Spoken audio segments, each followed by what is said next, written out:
नमस्ते प्रणाम।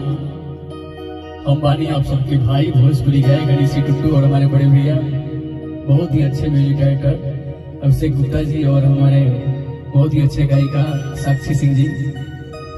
अभी स्टूडियो में हम लोग एक साथ बैठे हैं और लाइव सोचे कुछ एक गाना गुनगुना दो, तो आइए।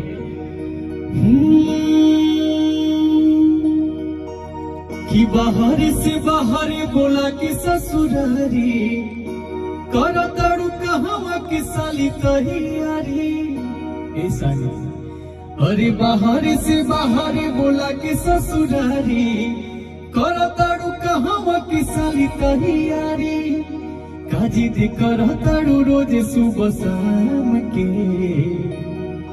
तो हम हर साल रहनी नौमी में दिल थाम के। तो सुमेला घुमा दो ए जीजा ससुराम के। सुमेला घुमा दो ए जीजा